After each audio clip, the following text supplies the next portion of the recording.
Oh bah tiens. Et le régulateur, t'as la bonne vieille commande des années 2000. Hein. Tac. Ah, ça marche plus fort. Ah. Je réessaye le mode neige. Non, t'as pas pris d'élan, ça ne peut pas fonctionner. Et on le ressent tout de suite. Vivant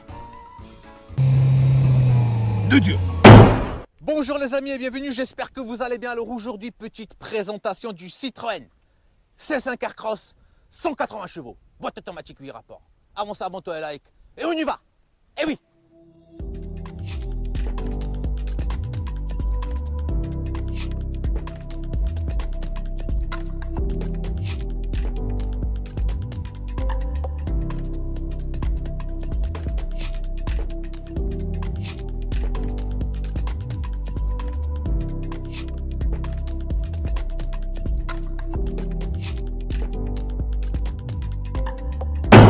Alors les amis, on est sur un Citroën C5 Aircross de 2020 avec 17 000 km que vous voyez derrière avec une finition Shine. Alors Shine, c'est super bien. Qu'est-ce qu'on pourrait dire? Bon, on peut parler des moteurs qu'il y a dessus. Donc il y a deux diesels, 1,5 litre, 130 chevaux qui doit être un tout petit peu limite. Et puis un 180 chevaux, 2 litres HD qui doit être super bien par rapport au gabarit.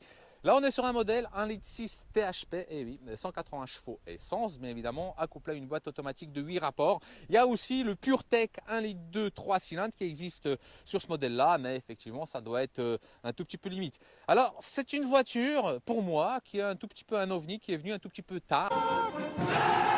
Les traites de Citroën, ils l'ont commercialisé d'abord chez les Chinois en 2017 et ensuite en 2018, ils l'ont foutu là. Il y a deux phases, parce que on est en 2022, il y a la phase 1, donc celle-là, et théoriquement, d'après ce que j'ai compris et ce que j'ai lu, il y aura peut-être le phase 2 en 2022, qui sera certainement avec ce moteur-là, et surtout avec tout un système hybride rechargeable, mais évidemment parce que la conjoncture actuelle, elle nous oblige à faire ça comme ça. Le C5, commercialement parlant, le nom, je ne le comprends pas réellement non plus. Ils ont appelé ça comme une berline. Hein. Pour tous ceux qui aiment bien les C5, vous êtes un tout petit peu déçus. Et puis surtout, Aircross, c'est pareil, je ne comprends pas ce que ça veut dire, à part le cross à la fin qu'on va utiliser ici. Mais le R, voilà. La face avant, donc on est en full LED. Lumière de jour, et ici on a les pleins phares et les codes en full LED. Donc, attends, c'est comment ça s'appelle déjà? Citroën LED Vision. Ils tournent ou pas? Non, il tourne pas, faut pas déconner. Ils tournent pas. Ils sont Je sais déjà pas. automatiques. Alors à l'avant, on a un anti-brouillard aussi, attention, je le précise, et il peut servir aussi d'une lumière accompagnatrice quand tu tournes, parce que bien évidemment, quand tu braques, ça t'éclaire en fait les angles morts de la voiture pour que tu puisses pas te prendre un beau trottoir qui dépasse, ou par exemple un chat qui est sur le bord de la route. Il y a quoi encore? Il y a aussi de la déco, hein, des espèces de prises d'air qui sont fermées. Là par exemple pareil, tu as une grosse prise d'air qui est fermée de ce côté là, et par contre de l'autre côté tu as une prise d'air qui est ouverte pour l'échangeur du gros moteur qu'il y a sous ce capot là. Ici normalement, si je me souviens bien, si ça fait comme ma 508, derrière tu as le capteur d'obstacle ou le radar d'obstacle, et puis une grosse calandre bien costaud, tu vois, tout ça tient, c'est bien costaud. Une petite déco, donc calandre chromé des dernières Citroën, bien arrondi sur les bords, et puis trois petits trucs là, ça me fait penser à la Dacia Duster qui a copié ça sur les Volkswagen. Tu vois ça, voilà, c'est pareil, c'est brillant, c'est beau, mais bon, c'est du déjà vu. Citroën nous a habitués à mieux, ils mettent tous les efforts sur les DS, mais c'est vraiment dommage que sur les amoureux des Citroën, ils ne se sont pas foulés quoi, quand même. Quoi d'autre? On est sur une couleur gris métallisé foncé, les paillettes, tu vois, elles sont magnifiques. Bon, par contre, les différences de couleur, regarde, entre les pare-chocs d'origine, c'est pas terrible, hein, quand même, vu que la voiture n'a jamais été refaite, jamais été repeinte. Et toujours entretenue dans le réseau Citroën, je le précise parce qu'on va te montrer tout à l'heure quelque chose sur le moteur qui est rigolo. Jantes 225 55 R18, donc on a du gros gobard. Au niveau de la roue, au niveau de la jante, on est sur du poli avec du noir, donc comme dans tout le groupe, hein, ça se fait régulièrement maintenant, mais qu'on rayera quasiment pas parce que la gomme en fait, elle est quand même relativement épaisse. Tiens d'ailleurs, elle est rayée ta jante. T'as frotté quoi là, un mur? Donc voilà, on continue par là. Donc on va se mettre sur le côté. Bah oui, il faut regarder la voiture sur le côté. Et qu'est-ce qu'on a? Vide teinté à l'arrière d'origine sur la série Shine. On a aussi les barres de toit pour mettre un coffre de toit. Les gros bombers, alors ça c'est particulier, ça là. Ça évite bien évidemment pour ne pas exploser les portières des autres. Mais ce que je comprends pas, par contre, c'est pourquoi il est beaucoup plus bombé ici et moins ici, vu qu'en général, c'est la pointe qui tape. Et là, déjà, je vois que cette partie-là, si par exemple tu vas shooter un petit camion sur un parking, eh ben, elle dépasse le bomber qui est là. En sachant que ils n'ont pas l'air d'être très très solides au niveau de la gomme. Là, par exemple, regarde, viens. Je vois déjà, tu vois, que regarde, avec les doigts, hein, regarde, ça se décolle. C'est pas très très sérieux, c'est vraiment dommage. Au niveau de la partie chromo, au niveau des baguettes, c'est pareil, c'est un tout petit peu bizarre. Parce que je trouve que c'est pas fini. Par exemple là, ils n'ont pas fait un petit rappel, tu vois, de chrome. Et ici, ils l'ont coupé net. Là, je suis sûr que chez les Chinois, ils ont une petite baguette là. D'ailleurs, il y a le dessin, regarde bien. Il y a le petit dessin qui continue là. Mais ici, en fait, il est moulé avec du plastique brut. Tu vois, il y a une délimitation. Ça, c'est bizarre. Ici, donc, ils n'ont pas continué, comme je t'ai dit auparavant, le chrome. Ils se sont arrêtés complètement là pour couper l'aile. Ce qui est quand même pas trop mal. Signature lumineuse arrière, elle est géniale. Par contre, il y a un petit problème. Il paraît que ça prend pas l'eau. Tu vois, là, vu les gouttelettes, c'est pas que du brouillard qui est à l'intérieur. Regarde, même là, il y en a partout. C'est vraiment dommage, la voiture, elle a dormi dans un garage. C'était un véhicule d'un petit retraité, comme mon pote Rémi, qui tient la caméra, l'a acheté récemment. Alors, à l'arrière, il est rondouillard. Il est très rondouillard, contrairement par rapport au Peugeot, au Peugeot 3008 et 5008, tu vois, où les lignes sont vraiment très droites. Ici, on est vraiment dans du arrondi. J'aime bien, hein, attention, j'aime bien. Le petit logo noir comme ça, j'adore. Les pare-chocs avec les fausses sorties d'échappement que tout à l'heure on essaiera le bruit avec Dr Goodman. Ils sont là, donc c'est du plastique. Hein. L'échappement, il est beaucoup plus bas, tu vois, regarde, il est là. Attends, on va t'aider. Hop là, tu vois. Bon, voilà. C'est que de l'esthétique. Gros pare-choc arrière pour prendre... Oh, bah tiens. On découvre ça en direct live. Hein. Tiens, viens. C'est pareil. Bon, l'assemblage Citroën, c'est pas terrible. Regarde la partie inférieure du pare-choc, ça bouge un tout petit peu. Un petit vélo qui va te taper dans le cul et puis bah il n'y a plus de pare-choc. D'ailleurs, la clé, exactement pareil que chez Peugeot, il n'y a pas de changement. Ils ont juste changé le logo. Et ça, on ne peut pas les critiquer, tout le monde le fait, Mercedes, BMW. Ah.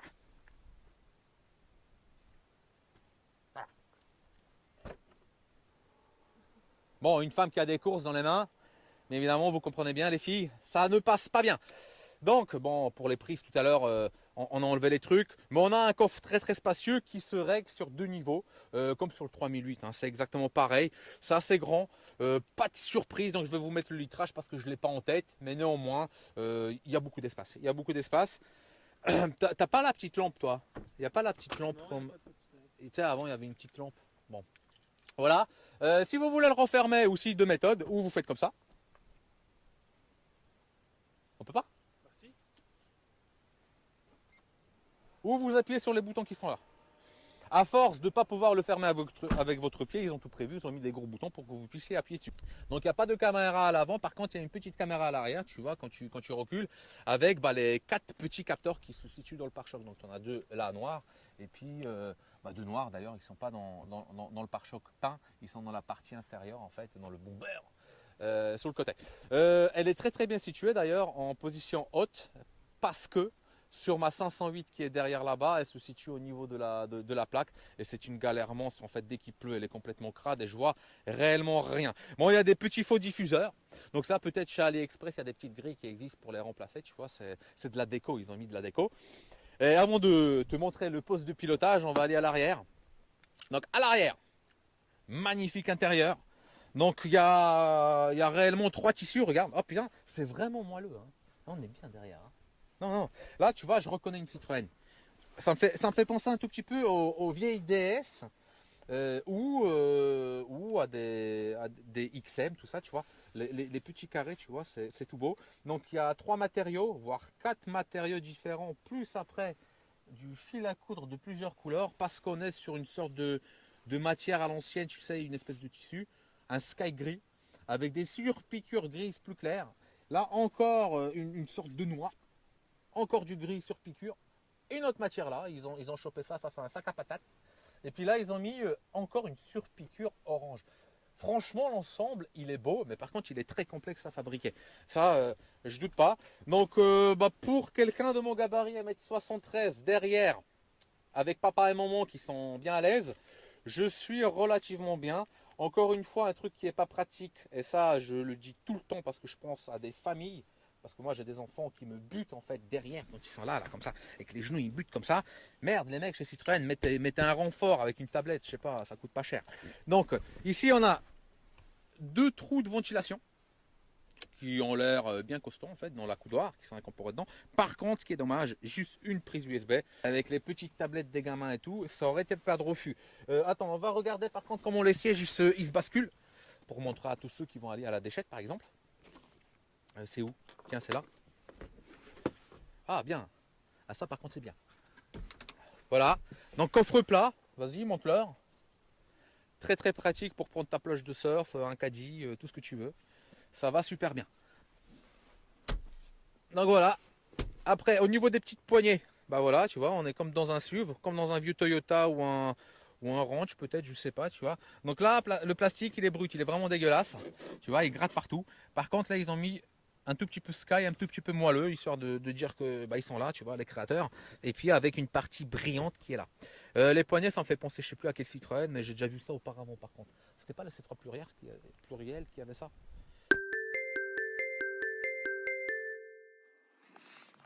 Alors les amis, l'intérieur, côté conducteur, hein, parce que bah, la plupart d'entre vous qui regardent cette vidéo, c'est vous qui conduirez, c'est quand même sympa, c'est tout le contraire de l'extérieur, c'est beaucoup plus carré, en fait les formes elles sont beaucoup plus carrées que rondes par rapport à l'extérieur.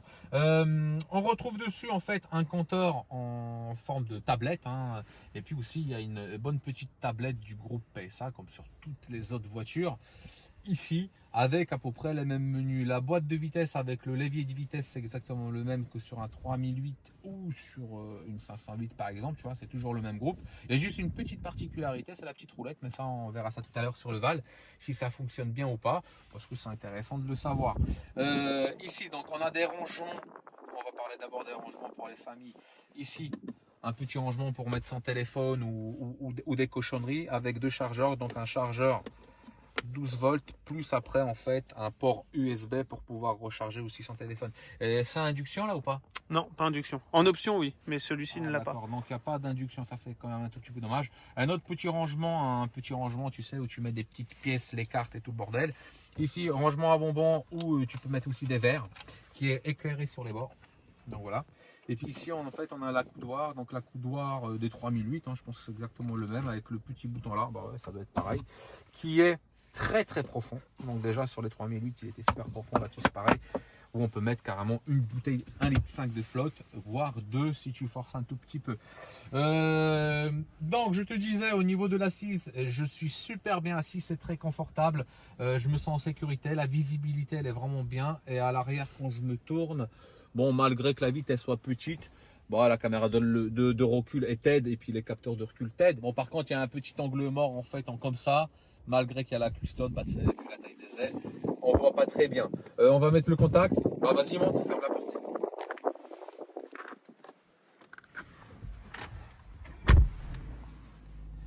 Alors, ça donne quoi au niveau des petits menus? Donc, sur le Citroën, par contre, la décoration par rapport à une Peugeot, elle est légèrement différente. Tu vois, ils t'ont mis des petits carrés là, comme ça, là. C'est super sympa. On peut changer les couleurs ou pas? Non, je ne crois pas. Non, non. Non, tu peux pas changer les couleurs. Non. Là, bon, il n'y a pas photo. Si tu as eu un 3008 ou une 308 par exemple, bah, tu connais, c'est à peu près les mêmes menus, mais juste présentés d'une autre façon. Et en plus de ça, bah, tu as les sièges chauffants, tu vois. Donc, par rapport à d'autres concurrents, ici, en fait, dès que tu appuies la première fois, tu as la pleine puissance. Après, tu peux la réduire. Voilà. Au niveau de la tablette, donc là, tu as le son. Bah, de toute façon, là, après, c'est exactement pareil. Le son. Ventilation, température, GPS. Ah, il y a un temps de réaction, c'est pas. Tu vois, faut bien appuyer par contre. Mais non, c'est tes doigts qui fonctionnent pas parce que. Non, mais appuie pas comme une buse. Bah si. Mais non, ça Regarde. fonctionne. Bah, regarde. Oui, moi. Regardez. Comment se fait-il que moi ça fonctionne et que lui ça fonctionne pas? Ses doigts ils sont bizarres à ce gars-là. Ouais, mais en attendant, ça ne fonctionnait pas il y a un instant. Alors je pense pourquoi. C'est parce qu'on a mis le contact et il s'est pas mis, en fait, la carte s'est pas mis à jour. Ouais. Après, ici. Bon, c'est les Option de options. la voiture, et puis bah, le reste c'est pareil, c'est tout ce qui est téléphone et tout ce qui est, ça c'est les trucs Connect Citroën, des applications et tout ça. En bas, on a donc le même menu que sur ma 508. En fait, ils ont juste déplacé un tout petit peu les commandes. Donc ici, pleine ventilation, hein, d'accord, recyclage de l'air. Ça, tu éteins ta ventile, fermeture, et puis ça, c'est le start and stop, celui-là, hein, on est d'accord. Mode sport, donc sur le moteur aussi puissant, le mode sport est obligatoire, et tu as le mode éco. Voilà. Et ça, c'est quoi ça? L'aide à la descente. L'aide à la descente. Frein automatique sur tous les modèles. Et au niveau du volant, le volant, regarde, attends. Donc voilà ce que ça donne, la vision conducteur. Au niveau du volant, il n'est pas parfaitement rond, hein. Il est un tout petit peu aplati sur cette partie-là, et puis pareil ici. C'est super sympa. Donc ils ont mis tout ce qui concerne la tablette, le son, la radio, tout ça à ce niveau-là. Et le régulateur, tu as la bonne vieille commande des années 2000. Hein. Tu vois, c'est vrai. J'ai l'impression de me retrouver dans une 406. Ouais, tu es dans une 406. Tu peux la prendre. Tu la montes sur le dernier cross, ça marche au poil. Là-bas aussi, je vois qu'il y a des boutons. Donc ça, c'est quoi? Le haillon, il peut s'ouvrir beaucoup plus, c'est ça? Non, l'ouverture du haillon. Je sais pas, il y a x2. x2, fois puis 2 fois pour qu'il s'ouvre. Ah bon? D'accord. Donc il y a ça. Après ici, donc c'est le régulateur adaptatif. Exactement. Avec le semi. La conduite semi-autonome. Ouais, la semi-autonome. Et l'avertissement de bande. l'aide au maintien de Ouais, que tu peux éteindre comme dans la 508. Moi, je l'éteins tout le temps parce qu'avec les routes qui sont pas bien droites, il a tendance à déconner. T'as vu? Non, il te déconne remet et pas, tout. mais ça te remet tout le temps. Ouais, voilà. Au niveau de la qualité perçue, visuelle, c'est sympa. Au niveau de la qualité au toucher, on va tout de suite le faire parce qu'on est un petit peu comme dans un pick-up américain et on le ressent tout de suite. Par exemple, quand je fais ça, tu vois, je sais pas si vous voyez, ça bouge un tout petit peu à gauche, à droite. Ici, les plastiques, ils sont pas vraiment moelleux, c'est du microcar, tu vois. Et là, ils ont mis, tu sais, le mec, il avait une conscience quand même. Il s'est dit, oh, on va mettre un tout petit peu Sky. On va faire un petit rappel avec des petites coutures. Le mec, il verra que du feu. Au niveau des aérateurs, c'est peint. Là, par contre, ce plastique-là, il est moelleux. Par contre, bizarrement, tu vois, quand je touche, c'est moelleux. Et là, on retombe sur les plastiques super durs et désagréables à toucher. Et ça, je trouve que c'est un tout petit peu abusé. Quand on part par là, c'est pas moelleux comme plastoc. Par contre, ça fait comme si c'était un petit peu du silicone. Je sais pas, j'arrive pas à le définir. Tu vois, c'est ni moelleux ni grattant, mais c'est agréable au toucher. Puis là, on a du plastique traditionnel lisse. Au niveau des portières, du plastique dur. Là, plastique dur. D'ailleurs, regardez les amis. Donc là, c'est pareil, ça abusait. Mais bon, je montre. Je critique pas. Vous me mettrez dans les commentaires ce que vous en pensez. Mais bon, voilà. Regarde. Regarde comment ça bouge. Ah, mais ça fait même un cloc-cloc. Voilà. Après là on descend, plastique normal. Là un peu comme les sièges, du Sky légèrement moelleux. Ils ont mis une petite mousse de 3 mm avec des petites surpiqûres. Et puis là tu vois, ça rappelle par contre les prises d'air à l'avant et puis les petits bombers à l'arrière. Qu'est-ce qu'on peut dire encore? Ah tiens, il y a ça. Tac. Bon, on va montrer le moteur. Hein, t'en penses quoi? Moi, j'en pense que tu as oublié quelque chose. Quoi? Parce que moi, je ne lui critique pas tout le temps. Je ne la critique pas tout le temps, cette voiture. Il y a quelque chose de très très bien. Quand vous roulez, c'est vraiment très très silencieux. Ah on va essayer de toute façon. Et on va regarder. regardez, pourquoi? Parce que c'est du double vitrage. Hein? Ah ouais? Et ouais. Double vitrage. Ça reste un C5 sur les C5, sur certains modèles, il y avait ça aussi. Non, mais de toute façon, on fera l'essai route. D'ailleurs, avant d'aller voir le moteur, vu qu'il y a énormément de vent et ma GoPro est charge parce que là, on filme avec le téléphone, on va faire le petit essai déjà des bruits parasites de la voiture et on va rouler sur les petites dalles. On fera aussi un petit essai avec le Dr Goodman. Quand je crie comme ça, où on fera en fait le Val en montée avec les espèces de boutons là.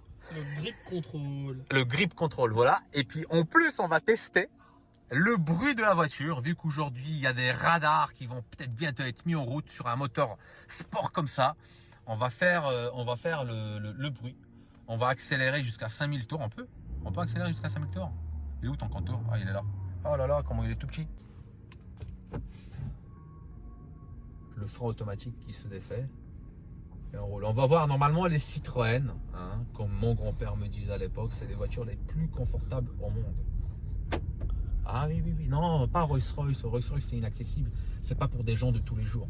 Moi, je te parle des vraies voitures accessibles pour tout le monde. Et Citroën, ils étaient vraiment en haut à une époque, même au niveau de la tenue de route. Que ce soit XM, Xantia, DS, les CX, tout ce que tu veux, c'était des pures caisses. À travailler dessus, c'était la merde, mais par contre, pour le consommateur, c'était bien. Et c'est vrai. Bon, faut pas oublier non plus que la voiture, elle est très jeune. Elle a que 17 046 km. Mais j'entends aucun bruit parasite par rapport au plastique que j'ai vu qui bouge. C'est vrai, il n'y a pas un truc qui fait quick. Et ça me plaît pas. Donc il va falloir rouler un peu plus vite. Il y a déjà un petit bruit qui apparaît dans la portière. On est à 22 km/h. On va se mettre à 40. Ah voilà. Il y a 2-3 petits trucs qui arrivent. À l'arrière, on entend que les sièges, ils vibrent. Mais à part ça, c'est tout. Tout va bien droit.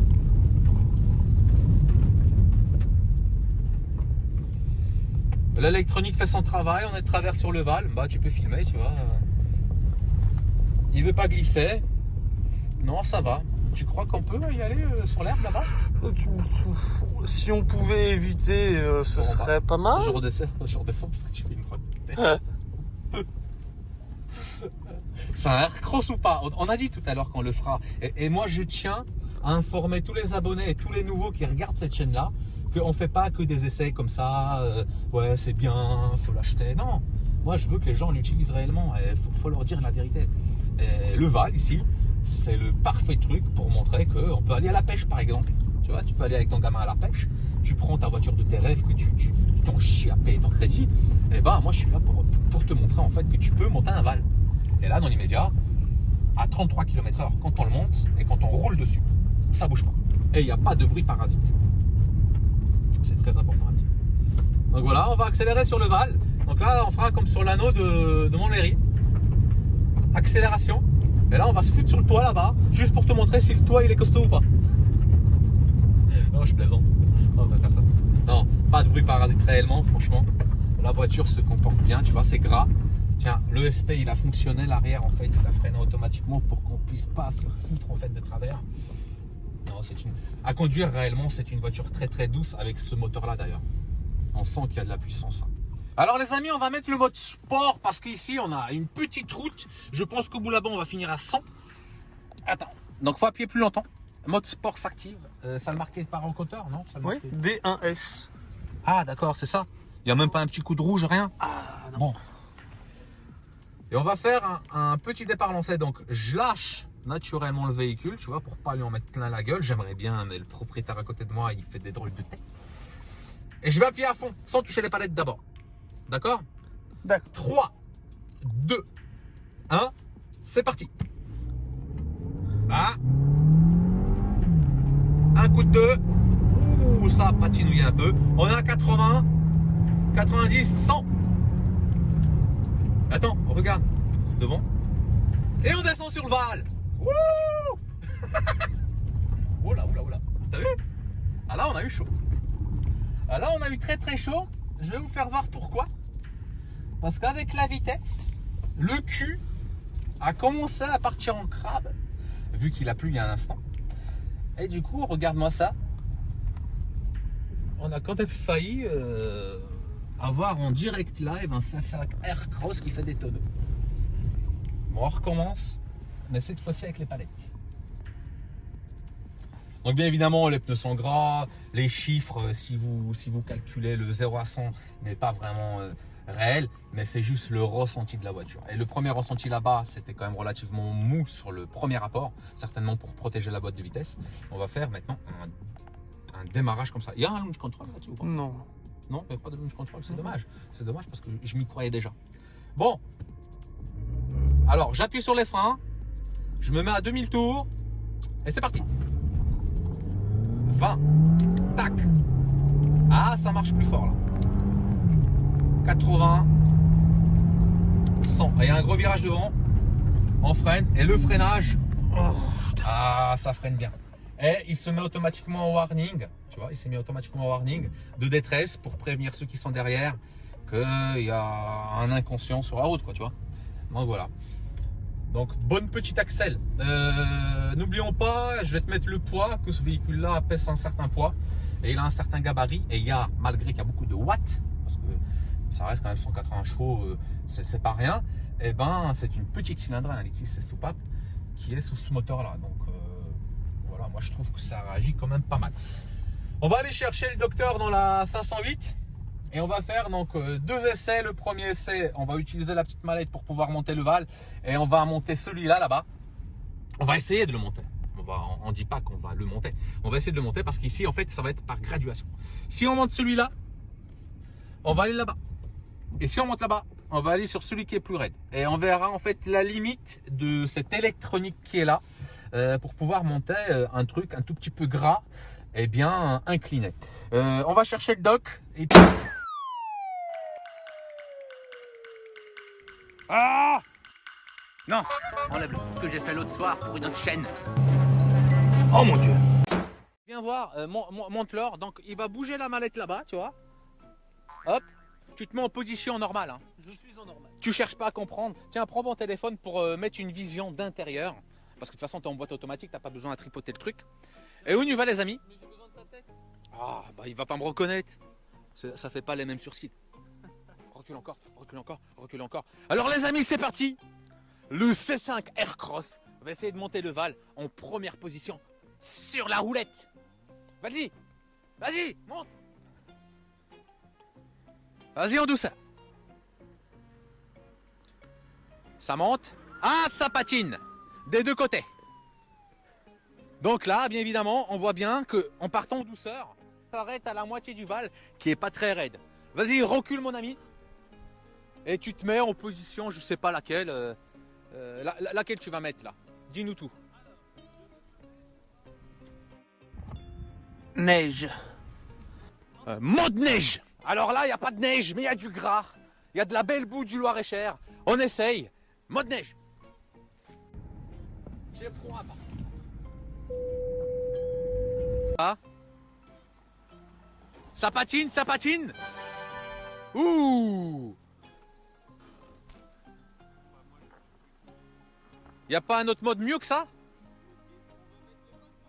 T'es Théo, hein. Théo au niveau du pare-choc, ça peut pas frotter. Donc, premier essai, ça s'est arrêté à peu près là. Deuxième essai, on était là.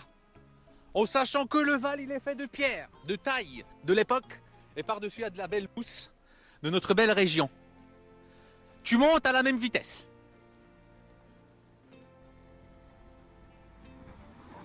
Ah, merde. Le mode boue, il est à peine mieux que le mode normal. Donc le mode neige, il est beaucoup plus efficace. Ça, c'est pas très concluant comme essai pour nous prouver l'électronique de cette voiture-là. Ici, on a essayé un Range Rover HSE. Hein. Il montait partout. On a perdu le moteur, mais par contre, il montait partout. Island Ruins, Round 1. Est-ce que ça frotte? Mais non, c'est une voiture de cross, ça ne frotte point. Allez, on y va. Alors on fait l'essai. 508 qui frotte le Val contre la voiture qui ne frotte pas le Val. Et on va voir laquelle elle est la mieux. Quelle voiture, électroniquement parlant, est mieux du même groupe? Est-ce que vous avez payé sur votre Aircross, qui veut dire qu'il fait du cross, une électronique qui sert à rien? Ou non, au contraire, elle sert à quelque chose? Mon assistante caméraman va filmer correctement tout ça. Et tu filmes les deux voitures. Et on va voir laquelle monte le plus haut. Moi, je mise sur ma belle voiture, ma Peugeot 508, la meilleure de toutes les Peugeot. Et lui, il mise sur sa Citroën qui mange des citrons. On y va. On va faire l'essai avec Dr Goodman.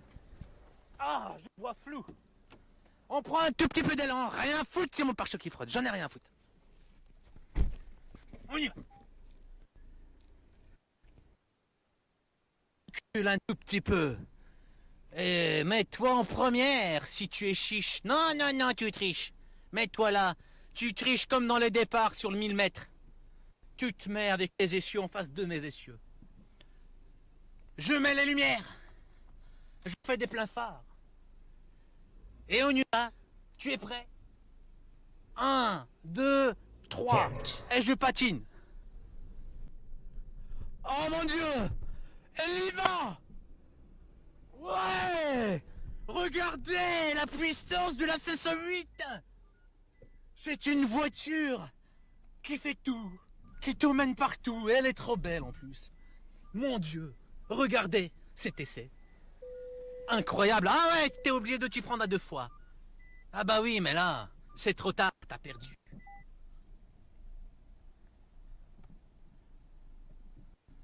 On recommence, juste pour lui faire voir qu'on peut le faire. Regardez les amis, je vais aller à côté, là où il n'y a pas de traces. Et je vais remonter le truc. Je m'en fiche. C'est parti. Et on y va. Oh, je me suis assis sur mon châssis. Mais c'est pas grave, je suis monté.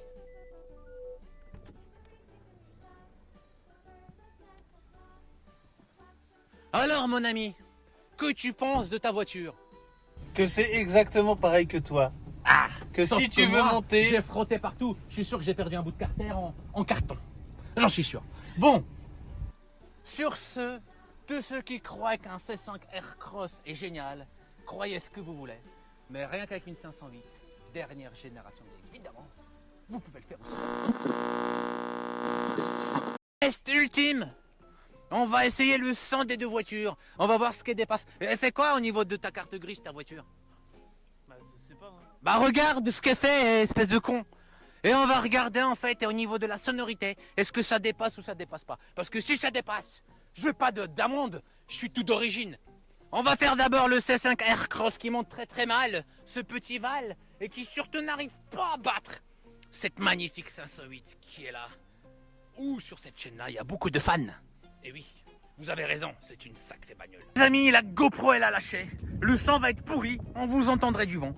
Mais ce qui est important, c'est que vous voyez le chiffre qui s'anime là. Par exemple, quand je crie comme ça... Attends, faut que je le mette autrement. Ah! Ah! Ah! Ah! Exactement. Non, enlève-le. Qu'est-ce que j'ai fait l'autre soir pour une autre chaîne? Voilà. Donc là, si je fais... Ah! Tu vois? Il se met qu'à 78 décibels. Donc je crie pas tant que ça. On dirait que c'est beaucoup, mais non. Maintenant. Mets-toi en mode sport et tu accélères jusqu'à 5000 tours. Et toi, caméraman, viens nous filmer le sonomètre. T'accélères sans qu'on prenne plein la gueule. Encore. Oh mon Dieu. Approche-toi. C'est ça ton bruit de sport.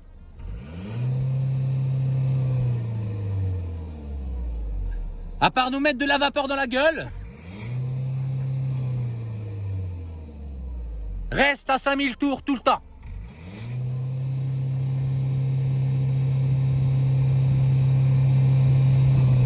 De Dieu. L'auto, elle est à 75 décibels. Autant te dire que tu n'auras jamais d'amende s'il y a les radars pour le bruit. On va essayer maintenant la 508. Oui, la 508, parce qu'il y a beaucoup de gens qui vont en avoir une d'ici peu de temps. Tu te mets à 2000 tours. Parce qu'à 5000 tours, je vais perdre le turbo. Attention les amis. Attends, il est où l'échappement? Ah, il est là. Viens, approche-toi. Vas-y, 5000 tours. T'es pas à 5000 tours là.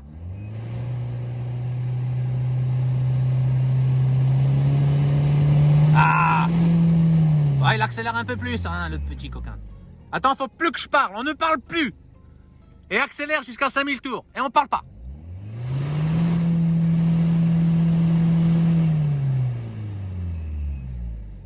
De Dieu.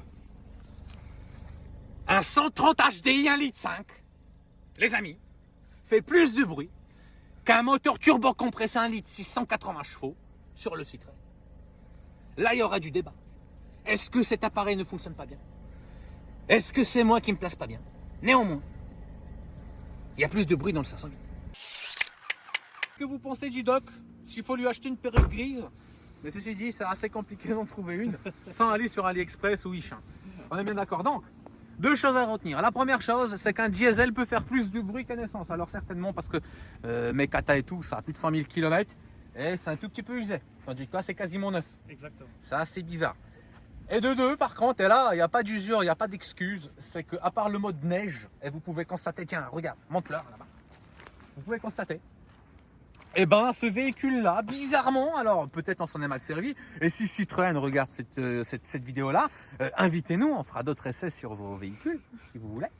Et ben, à part le mode neige, bizarrement, elle a du mal à monter la petite côte. Mais sois pas dégoûté, regarde la tête qu'il fait. Il est vert, il est vert. Non, je suis pas vert. Non, mais tu pensais que ça marchait Non. autant qu'un Range Rover? Et non, ça ne marche pas autant Je suis qu'un pas Range Rover. vert, je suis pas vert. Je dis juste que de mettre une molette pour faire beau et soi-disant avoir du grip, eh ben au Ouais. final c'est de la couille. Parce que je pense que c'est la même molette que sur les hybrides qui feront 4 roues motrices et certainement ça montera beaucoup mieux. En tout cas en traction, pourtant le Val réellement il monte pas tant que ça. Hein. C'est peut-être impressionnant sur la vidéo mais c'est rien, ça glisse, enfin on n'abîme pas les voitures en vrai. C'est pas fou. Donc voilà. Donc il est temps de finir cette vidéo pour conclure. Pour tous ceux qui sont pas d'accord, qui sont d'accord, qui aiment pas, qui aiment bien, laissez un commentaire, il n'y a aucun problème. Et puis sur ce, abonnez-vous, likez, laissez des commentaires. Et puis bah nous, on se barre, on va aller manger. On va bouffer. On a faim parce qu'il y a la pluie qui se lève, le vent, tout ça. Et puis voilà. Bah gros bisous. Salut!